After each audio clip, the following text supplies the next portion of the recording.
जीवन ही कर्म है। अगर आप कर्म रहित बनना चाहते हैं तो ऐसी कोई चीज नहीं है। तो आपको क्या लगता है हम आपके साथ क्या करने की कोशिश करते रहे हैं? इनर इंजीनियरिंग से अचानक आपको जीवन और आजादी का एक नया एहसास होने लगा। ऐसा लाखों लोगों के साथ हुआ है, मुझे पता है। बस इतना हुआ था कि हमने आपको छोटे छोटे साधन दिए जिनसे आपने नए कर्म का निर्माण बंद कर दिया और अचानक इतना शानदार महसूस हुआ।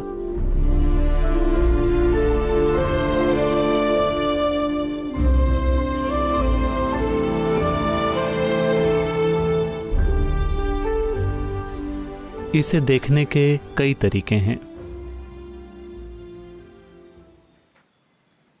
मैं किस तरह से काम करूं? कर्म यानी, चलिए इसे समझते हैं। कर्म का मतलब सिर्फ दुनिया में कुछ करना ही नहीं है। आप यहां बैठे हैं, आप कर्म कर रहे हैं। यहां बैठने का कर्म, शरीर काम कर रहा है, ये सांस ले रहा है, ऑक्सीजन अंदर ले रहा है, कार्बन डाइऑक्साइड बाहर छोड़ रहा है। पेड़ आपको आशीर्वाद दे रहा है क्योंकि आप पर्याप्त कार्बन डाइऑक्साइड बाहर निकाल रहे हैं। मान लीजिए कि आपने उसे भी अपने अंदर जमा कर लिया और एक हीरा बनाया ताकि आप इसे किसी को दे सकें। नहीं नहीं, कार्बन ही तो है। फिर पेड़ आपको देखेगा और कहेगा आप किस तरह के गंवार हैं, आप कार्बन डाइऑक्साइड भी बाहर नहीं छोड़ रहे। ये एक तरह का कर्म है, मैं आपको बता रहा हूं। तो अगर आप यहां बैठकर सांस लेते हैं तो जहां तक पेड़ की बात है, आप एक अच्छा कर्म कर रहे हैं। आपको नहीं पता, आप जागरूक भी रह सकते हैं। पेड़ मुझे ऑक्सीजन दे रहा है, मैं कार्बन डाइऑक्साइड दे रहा हूं। क्या इसका मतलब यह है कि आपको जोर से सांस लेनी होगी? ऐसा कुछ भी नहीं है, आप बस सांस लीजिए, ये वैसे भी हो रहा है। तो शारीरिक कर्म हो रहा है। मानसिक कर्म ज्यादातर इंसानों के लिए हमेशा होता रहता है, लगभग हर समय। भावनात्मक कर्म हो रहा है, ऊर्जा कर्म हो रहा है, नहीं तो आप जीवित नहीं होते। तो कर्म हो रहा है। यह सिर्फ आपके द्वारा जागरूकता से किया काम नहीं है, ये बस हो रहा है। जीवन ही कर्म है। अगर आप निष्कर्म बनना चाहते हैं, लोग सोचते हैं कि इसका मतलब है कोई कर्म नहीं। अगर आप कर्म रहित बनना चाहते हैं तो ऐसी कोई चीज नहीं है, आप बहुत कम कर्म वाले बन सकते हैं। तो क्या एक आलसी आदमी निष्कर्म है? नहीं नहीं, आलस बहुत सारा कर्म है, क्योंकि आलसी बनने के लिए बहुत काम करना पड़ता है। कहने का मतलब, आपको हर चीज के लिए बहुत सारे स्पष्टीकरण तैयार करने होंगे और खुद को यह विश्वास दिलाना होगा कि आपको इस बारे में कुछ भी करने की जरूरत नहीं है। अभी वायरस फैल रहा है, आपके आसपास कोई मर रहा है, आपको अपने अंदर कुछ ना कुछ करना होगा ताकि आप उसके प्रति रिस्पॉन्ड ना करें, वरना उसके प्रति रिस्पॉन्ड करना आपके लिए स्वाभाविक है। तो आलसी होना निष्कर्म नहीं है। वैसे एक योगी लगभग एक हाइबरनेशन की अवस्था की तरह बन सकता है, जहां सब कुछ बहुत कम हो, लेकिन फिर भी वो कर्म से मुक्त नहीं है। शायद वो प्रति मिनट कम संख्या में सांसें ले रहा हो। आप शायद प्रति मिनट 12 से 15 सांसें लेते हैं। जब कोई यूं ही बैठता है तो उनके लिए शायद वो कम होकर 3 सांसें या शायद 6 या 8 हो जाएं, लेकिन आप उससे नीचे नहीं जा सकते। आप कुछ समय के लिए रोक भी सकते हैं, लेकिन ये सिर्फ कुछ समय के लिए है। अगर आप बिना सांस के रहें, इसे रोक कर नहीं, सिर्फ मेटाबॉलिज्म को कम करके, तो धीरे धीरे कर्म का एक अलग स्तर शरीर में गति पकड़ने लगेगा। जब ये गति पकड़ता है तो आप वैसे भी सांस लेंगे। ये फिर से सांस न लेने की स्थिति में जा सकता है और फिर से वापस आएगा। तो इस तरह से आप इसे कम कर सकते हैं, लेकिन फिर भी आप मुक्त नहीं हैं। आपको उठना होगा, थोड़ा पानी पीने के लिए या अपने मुंह में कुछ डालने के लिए। जब आप कुछ अंदर डालते हैं तो कुछ बाहर भी निकलेगा। ये सारी चीजें कर्म हैं। तो इससे निपटने का तरीका क्या है? तो आपको क्या लगता है हम आपके साथ क्या करने की कोशिश करते रहे हैं? इनर इंजीनियरिंग से। आपको क्या लगता है कि ये क्या है? ये बस यही है। आप में से कई लोग, आप में से लगभग सभी, जब आपने इनर इंजीनियरिंग ऑनलाइन कार्यक्रम भी किया, आपने अभी भी कोई अभ्यास नहीं सीखा था, या आपने कार्यक्रम के पहले 2 दिनों में हिस्सा लिया, कोई अभ्यास नहीं, हम आपके साथ अभी भी बातें ही कर रहे थे। अचानक 2 दिनों के बाद अचानक आपको जीवन और आज़ादी का एक नया एहसास होने लगा। ऐसा लाखों लोगों के साथ हुआ है, मुझे पता है। अचानक आप चमकने लगे, इसलिए नहीं क्योंकि आपका सारा पुराना कर्म चला गया, बस इतना है कि उन 2 दिनों में आपने बहुत ज्यादा नया कर्म नहीं बनाया। अचानक ये इतना हल्का और शानदार लगता है क्योंकि आप खुद के ऊपर गैर जरूरी बोझ नहीं बना रहे हैं। तो वो ट्रिक क्या थी? इसके कई आयाम हैं, अभी मैं उन सब में नहीं जाऊंगा। सरल सी चीज बस ये है, आपकी रिस्पॉन्ड करने की क्षमता। देखिए, मैं इस बारे में कुछ करूं या ना करूं, अगर मैं इस बारे में सोचता हूं, फिलहाल कई लोग इसके साथ संघर्ष कर रहे हैं। मान लीजिए कि यहां पर कोई कहीं पास में, सौभाग्य से ये हमारी पंचायत के इलाके तक नहीं पहुंचा है, हम स्थिति को बहुत कसकर मैनेज कर रहे हैं, आसपास कहीं किसी को इन्फेक्शन नहीं है। तो कोयंबटूर में कुछ लोग हैं, तो मान लीजिए कि वहां किसी को इन्फेक्शन है। अब मुझे कुछ करना चाहिए या नहीं? मैं क्यों करूं? दूसरे लोग करेंगे, हमें क्या पता कि वो लोग कौन हैं, उनके परिवार वाले होंगे, उन्हें करने दो। लेकिन अगर हम बस उस आदमी की पीड़ा को आपके सामने रख दें, तो आपको कुछ न करने के लिए बहुत सारा काम करना होगा। लेकिन आप जिस भी तरह से रिस्पॉन्ड कर सकते हैं, उस तरह से रिस्पॉन्ड करने के लिए हर कोई जाकर हर किसी की जान नहीं बचा सकता, लेकिन कम से कम जो आपसे होता है वो कीजिए। ये बहुत सरल है। आपको जितना कर्म करना पड़ेगा, मानसिक कर्म, वो नाटकीय रूप से कम हो जाएगा आपके मन के अंदर, सिर्फ इसलिए क्योंकि आपके रिस्पॉन्स में कोई भेदभाव नहीं रहा। रिस्पॉन्स में कोई भेदभाव नहीं है। लेकिन ये बात काम के साथ लागू नहीं होती, क्योंकि आप सारा काम करने का बीड़ा नहीं उठा सकते। काम आप हमेशा सोच समझ कर करते हैं, क्योंकि काम करने के लिए कई चीजों की जरूरत होती है। शारीरिक क्षमता, ऊर्जा, बुद्धिमत्ता, काम करने के साधन, काम करने के लिए समय, कई चीजें शामिल हैं। ये सभी चीजें सीमित मात्रा में होती हैं। कोई भी व्यक्ति अंधाधुंध काम नहीं कर सकता। अगर वो अंधाधुंध काम करते हैं तो वो बहुत जल्दी मर जाएंगे, और वो भी बुरा कर्म है। हाँ, ये है, गतिविधि अंधाधुंध नहीं होती, लेकिन हमारा रिस्पॉन्स बिना किसी भेदभाव के होता है। वो चाहे कुछ भी हो, मैं कुछ करना चाहूंगा, अगर हो सकेगा तो हम हर संभव चीज करेंगे। जो नहीं हो सकता, कम से कम हमारा थोड़ा सा इरादा है।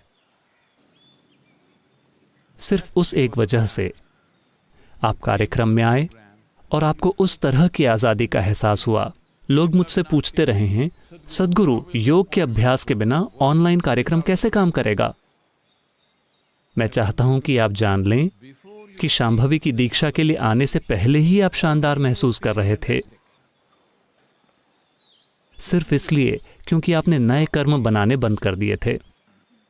उन 3-4 दिनों में पुराना कर्म चला नहीं गया था, बस इतना कि नया बोझ नहीं बन रहा है। पुराने कर्म के लिए दरअसल जीवन जीना ही काफी है। यहां बैठकर सांस लेना, जीना, दिल का धड़कना, ये पुराने कर्म के विसर्जन की शुरुआत के लिए काफी हैं। कुछ चीजों को थोड़े और धक्के की जरूरत होती है, लेकिन ज्यादातर चीजें बस यूं ही चली जाएंगी। अगर आप बस यहां बैठकर यूं ही सांस लेते हैं, जीते हैं, दिल खुद ही धड़केगा। आपको कुछ भी नहीं करना है, या आप कर रहे हैं। आप में से कुछ लोग सोचते हैं कि आप सब कुछ कर रहे हैं। जब लोगों की सेहत की बात आती है तो उनके साथ एक बड़ी समस्या है, क्योंकि अब हर कोई एक इंटरनेट डॉक्टर है। उन्होंने बहुत सारी रिसर्च कर रखी है। डॉक्टरों का बुरा हाल है, क्योंकि आने वाले हर मरीज को बीमारी के बारे में डॉक्टर से भी ज्यादा पता होता है। डॉक्टर को कुछ ज़्यादा गहरी बातें पता है क्योंकि उसने पढ़ाई करने में 9-10 साल लगाए हैं और उसके पास मरीजों के इलाज का अनुभव है। लेकिन ये लोग इंटरनेट पर पढ़ लेते हैं। जैसे ही उन्हें पता चला कि उन्हें ये वाली बीमारी है, उन्होंने पिछले 3 दिनों में इंटरनेट पर मौजूद सारी चीज़ें पढ़ ली हैं और अब हर तरह के सवाल वे अपने खुद के प्रिस्क्रिप्शन के साथ जाते हैं। मुझे ये वाली दवाई दीजिए, मैं दूसरी कोई दवाई नहीं लूँगा। इस तरह से कई सारे लोग डॉक्टर्स के पास आकर कह रहे हैं, मैं ये दवाई नहीं लूँगा, सिर्फ ये वाली दवाई लूँगा। इन्हें बड़ा पढ़ा लिखा मरीज माना जाता है। बहुत ही ज़्यादा पढ़े लिखे मरीज का मतलब है कि आप जिंदगी भर मरीज ही रहेंगे। आपको ये समझना होगा। हाँ, अगर आप जिंदगी भर एक डॉक्टर रहते हैं तो ये अच्छी बात है। अगर आप जिंदगी भर मरीज बने रहते हैं, बहुत पढ़े लिखे मरीज, तो इसका क्या तुक है? ऐसा सिर्फ इसलिए है क्योंकि आपको लगता है कि आप ये कर रहे हैं। टुक टुक आपको करना होगा। आपको चेक करना होगा कि दिल कितनी बार धड़क रहा है। हर कोई एक बैंड पहने रहता है। तो लोग मुझसे पूछते हैं, सद्गुरु आपको एक मास्टर चेकअप करवाना चाहिए, ये ज़रूरी है। मैं कहता हूँ क्या? हर साल मैं हिमालय में ट्रैकिंग करता हूँ, मैं तिब्बत में हूँ, मैं कैलाश जा रहा हूँ। यही मेरी मजबूती की परीक्षा है। अगर मैं सफल नहीं होता तो आप मुझे हिमालय में ही दफना दीजिए बस, वरना आप जीते हैं। क्योंकि अगर आप खुद पर थोड़ा ध्यान देते हैं तो आप जान जाते हैं कि क्या हो रहा है। अगर आप पाते हैं कि कुछ गड़बड़ है, फिर डॉक्टर के पास जाइए और उस बारे में थोड़ी ज़्यादा क्वालिफाइड सलाह ले लीजिए, वो अलग बात है। लेकिन हर समय चिंता करना, क्या हो रहा है, क्या हो रहा है, ये अपने आप में एक बीमारी है। सेहत के बारे में बहुत ज़्यादा चिंता करना अपने आप में एक बीमारी है और ये एक बहुत बुरा कर्म है। इस कर्म का आपके ऊपर एक लंबा असर रहेगा। तो इनर इंजीनियरिंग के पहले 3 दिनों में बस इतना ही हुआ था, चाहे वो ऑनलाइन था या क्लास में। बस इतना हुआ था कि हमने आपको छोटे छोटे साधन दिए जिनसे आपने नए कर्म का निर्माण बंद कर दिया और अचानक इतना शानदार महसूस हुआ। आपने वो छोटा सा होमवर्क किया, ठीक है, छोटा सा होमवर्क। आज क्या क्या हुआ लिखने के लिए 5 चीज़ें। सिर्फ उस होमवर्क की वजह से आपने ध्यान दिया कि आप क्या कर रहे हैं और क्या नहीं कर रहे हैं। अचानक बहुत ज़्यादा आज़ादी महसूस हुई। अगर 2.5 घंटे के कार्यक्रम का आपके ऊपर इतना असर हो सकता है, अगर आप थोड़ा और ध्यान देते हैं इस लॉकडाउन के समय में, तो आप सीख सकते हैं कि कैसे कर्म न बनाएं। बस इतना कि आपके रिस्पॉन्स में कोई सीमा नहीं है। आप तय मत कीजिए कि क्या रिस्पॉन्ड करने के लायक है, क्या रिस्पॉन्ड करने के लायक नहीं है। वो आपका काम नहीं है।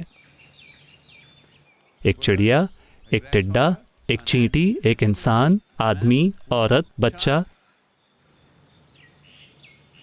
चाहे कुछ भी हो, आप रिस्पॉन्ड कीजिए। क्या आपको कुछ करना होगा? नहीं। काम हमेशा सोच समझ कर किया जाता है क्योंकि काम में उन चीज़ों की मात्राएं शामिल हैं जो असीमित नहीं हैं। हमारी ऊर्जा असीमित नहीं है, हमारी बुद्धि असीमित नहीं है, हमारे कार्य वो असीमित हो ही नहीं सकते, वो हमेशा सीमित होते हैं। लेकिन हमारी रिस्पॉन्ड करने की क्षमता असीमित है। ये एक चीज़, बस ये एक चीज़ अगर आप करते हैं तो आप आज कोई कर्म नहीं बनाएंगे, आप बोझ को नहीं बढ़ाएंगे। बस बोझ को न बढ़ाना, आप देखेंगे कि ये मुक्ति जैसा महसूस होगा। आप इस तरह का नुकसान खुद को पहुंचा रहे हैं। आपको क्या लगता है कि जब आप एक बच्चे थे तब आप ऐसे थे? कर्म तब भी आपके पास था, तब भी आपके पास कर्म का पूरा गोदाम था, लेकिन फिर भी आप हंस रहे थे। अब आप ऐसे बन गए हैं। अरे वायरस सद्गुरु, वायरस। उससे पहले भी, वायरस के आने से पहले भी ज्यादातर लोग इतने गंभीर दिख रहे थे मानो वो कब्र से निकले हों। हाँ, ऐसा इसलिए है क्योंकि हर दिन ये बकवास इकट्ठी हो रही है, लगातार। हर दिन जो कुछ भी होता है आप इकट्ठा करते जाते हैं, इकट्ठा करते जाते हैं। कुछ होता है, कुछ नहीं होता है। आप हर चीज़ के लिए अपने भीतर एक झमेला बना लेते हैं और उस झमेले का बोझ वो बस कचरा है। आप एक कचरे की ट्रक की तरह हैं, मैं आपको बता रहा हूँ। हाँ, लेकिन अभी लॉकडाउन चल रहा है, आपको कोई नया कचरा नहीं उठाना है। लॉकडाउन के बारे में ये एक अच्छी बात है। आप बस यूं ही, आप चुनिए मत, आप हैं ही कौन। आप ये तय करने वाले कौन होते हैं कि कौन सी चीज़ आपके ध्यान के काबिल है और कौन सी नहीं। जिसने भी ये सब बनाया, क्या आप देख सकते हैं कि एक घास के तिनके को भी उतनी ही सावधानी से बनाया गया है जितने से ये पेड़ या आप या एक हाथी या एक बाघ। एक छोटा सा प्राणी वहां चल रहा एक छोटा सा कीड़ा, क्या वो आपसे ज्यादा सुंदर है? हेलो, आपने हर तरह के नकली रंग लगा रखे हैं। वे खुद ही बड़े रंग बिरंगे हैं।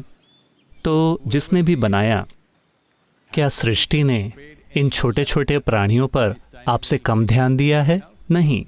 तो फिर आप ये तय करने वाले कौन होते हैं कि किसके प्रति रिस्पॉन्ड करना है, किसके प्रति रिस्पॉन्ड नहीं करना। आपकी रिस्पॉन्ड करने की क्षमता को हमेशा असीमित होना चाहिए। अगर आपको मेरी बात समझ नहीं आ रही है, हम अभी आकर आपको नहीं सिखा सकते। इनर इंजीनियरिंग ऑनलाइन उपलब्ध है।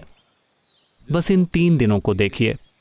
पहले 3 दिन, उसमें जो कहा गया है उसे अपने भीतर समाने दीजिए, उसमें भीग जाइए पूरी तरह से। आप देखेंगे कि 3 से 4 दिनों के अंदर आपको लगेगा कि आप उड़ रहे हैं, सिर्फ इसलिए क्योंकि कोई नया कचरा नहीं है। ऐसा ही महसूस होता है। तो कृपया इसे संभव बनाइए। इसकी कोई ज़रूरत नहीं है कि आप अपने सर के ऊपर कचरे का ढेर बढ़ाते रहें।